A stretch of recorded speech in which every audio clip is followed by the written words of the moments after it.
बिस्मिल्लाहिर्रहमानिर्रहीम। अस्सलाम वालेकुम स्टूडेंट्स। एक्सरसाइज 7.1 का जो क्वेश्चन नंबर 5 है वो हम कर चुके हैं पिछली वीडियो में। तो आज हम करेंगे क्वेश्चन नंबर 6।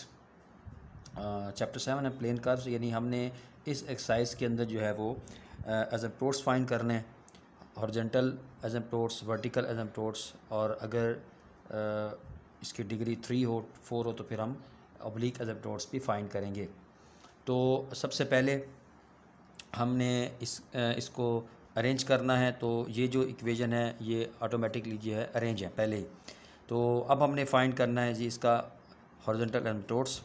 तो हॉरिजॉन्टल एसिम्प्टोट्स के लिए स्टूडेंट्स हमारे पास जो हाईएस्ट पावर एक्स की जो हाईएस्ट पावर होती है उसको हम देखते हैं, और उसके जो कोफिशिएंट को जो उसका कोफिशिएंट होता है उसको हम इक्वल करते हैं ज़ीरो के।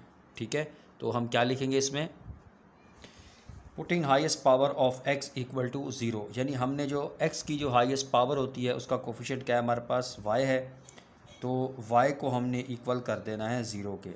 ठीक है, तो ये स्टूडेंट्स हमारे पास क्या आ गया, हॉरिजॉन्टल एसिम्प्टोट्स आ गया। ठीक है, अब हमने फाइंड करना है कौन सा, वर्टिकल एसिम्प्टोट्स। तो वर्टिकल एसिम्प्टोट्स के लिए मैं यहाँ पर लिखूँगा VA। तो बिल्कुल आपने यही स्टेटमेंट लिखनी है यहाँ पर कि putting highest power of y equal to zero. ठीक है जी स्टूडेंट्स, तो अब हमने देखना है कि y की जो हाईएस्ट पावर है वो कौन सी है इसमें। तो देखिए आप, एक आपके पास ये वाली पावर है y स्क्वायर, और दूसरी अगर आप इस इक्वेशन में देखें तो ये वाली पावर है। ठीक है, जिन दो पावर हैं y स्क्वायर जो हाईएस्ट पावर है इस इक्वेशन के अंदर y की। तो इसके साथ x है और इसके साथ यहाँ पर क्या है, 1 है, यानी x प्लस 1। ठीक है, तो आपने क्या लिखना है, x plus 1 is equal to zero, या फिर हम इसको यूँ भी लिख सकते हैं कि x इज़ इक्वल टू -1। ठीक है, तो ये हमारे पास क्या आ गया जी, वर्टिकल एसिम्प्टोट्स।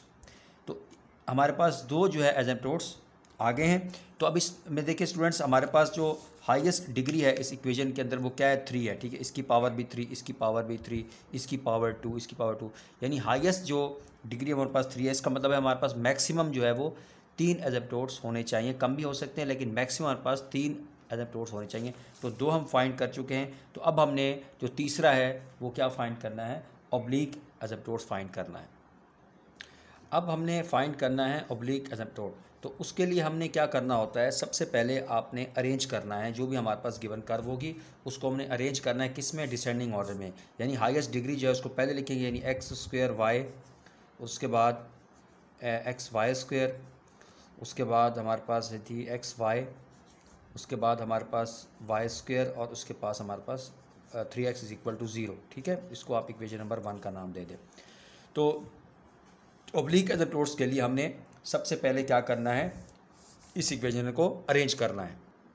अरेंज करने के बाद हमने ये देखना है कि हाईएस्ट डिग्री कितनी है जी, 3 है। तो हम क्या करते हैं जी, लेट हाईएस्ट डिग्री क्या है, 3 है, तो हम यहाँ पर लिखेंगे 5 3। और देखें अब इसमें इन दोनों को मिलाकर डिग्री 3 बनती है, एक्स और वाई को मिलाकर इनकी डिग्री क्या बनती है, 3 बनती है। इधर x और y को मिलाकर डिग्री क्या बनती है, 3 बनती है, 2 इसकी 1 इसकी। तो मतलब इसमें हमारे पास x भी शामिल है और y भी शामिल है, इज़ इक्वल टू।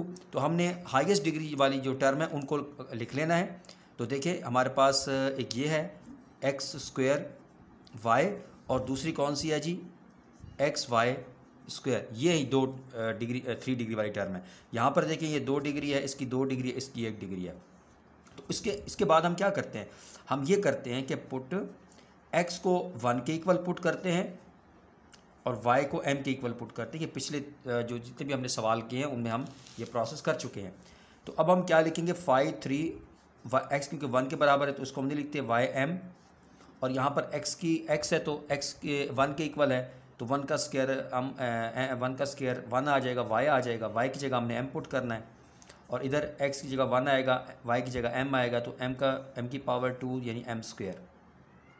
ठीक है, इसको हम इक्वल टू 0 भी पुट कर लेते हैं। और उसके बाद अब हम यहाँ पर यानी हम इसको लिख सकते हैं m plus m square is equal to 0, और उसके बाद यहाँ पर हम m कॉमन ले लेंगे, तो यहाँ पर आ जाएगा जी 1 plus m is equal to zero. तो दो वैल्यू आ जाएंगी, एक एम ज़ीरो आ जाएगा वैल्यू, और एक हमारे पास one plus M M M plus one is equal to zero, या फिर m इज़ इक्वल टू -1। ठीक है, यानी हमारे पास m की दो वैल्यूज़ आ गई हैं, दो वैल्यूज़ आई हैं। अब हमने फाइंड करनी है वैल्यू ऑफ c। ठीक है, m यानी ये करने के बाद अब हम c की वैल्यू फाइंड करेंगे। लेकिन अब आप यहाँ पर देखें कि हमारे पास m की दो डिफरेंट वैल्यू आई हैं। अभी तक हमने जितने भी सवाल किए हैं, जो 5 सवाल किए हैं, उसमें m की हमारे पास दोनों वैल्यूज़ सेम थी, तो हम c की वैल्यू के लिए फार्मूला इस्तेमाल करते थे, ये वाला फार्मूला इस्तेमाल करते थे। ठीक है, यानी ये वाला, ठीक है, 2 फैक्टर वाला। लेकिन अब हमारे पास जो है m की दो डिफरेंट वैल्यूज़ आई हैं, तो इसके लिए जो हमने फार्मूला यूज़ करना है वो मैं आपको बताता हूँ। तो ये वो फार्मूला है जो हम c की वैल्यू फाइंड करने के लिए यूज़ करेंगे जब m की दो डिफरेंट वैल्यूज़ आ जाएंगी, यानी m is equal to zero आया और m इज़ इक्वल टू -1 आया।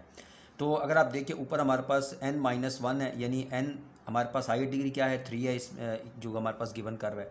तो 3 - 1 यानी 5 की वैल्यू मालूम करेंगे, और उसके बाद 5 जो है उसकी वैल्यू मालूम करेंगे। वो तो हमने खैर मालूम कर लिया है, ये जो हमारे पास है m प्लस एम स्क्वायर, लेकिन उसका फिर हमने डेरिवेटिव फाइंड करना है। ठीक है, तो सबसे पहले अब हम क्या करेंगे, इसका डेरिवेटिव फाइंड कर लेते हैं।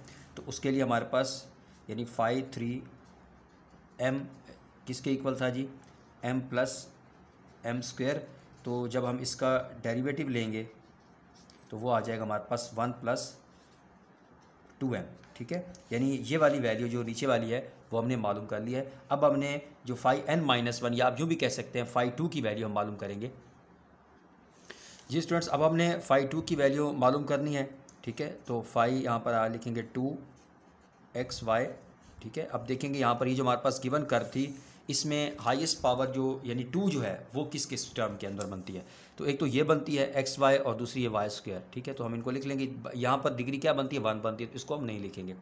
तो यहाँ पर हम लिखेंगे xy प्लस y²। उसके बाद हम क्या करते हैं, x को 1 के इक्वल करते हैं, y को m के इक्वल करते हैं। ठीक है, तो आप तरतीब से जब वीडियोस देखेंगे, पहला से दूसरा सवाल तीसरा सवाल, तो तब आपको बहुत आसानी होगी इन सवालों को करने में। तो यहाँ पर हम लिखेंगे जी 5m इज़ इक्वल टू, और अगर हम 1 पुट करें x की जगह तो 1 आ जाएगा, y की जगह m पुट करेंगे तो यानी m प्लस, और यहाँ पर हम y2 यानी ये हमारे पास क्या हो जाएगा, m²। यानी ये हमारे पास वैल्यू आई है। ठीक है, ये जो हमारे पास c की वैल्यू फाइंड करी थी ना, ऊपर वाला न्यूमरेटर भी ये लिखा था, तो ये हमारे पास इसकी वैल्यू आ गई है।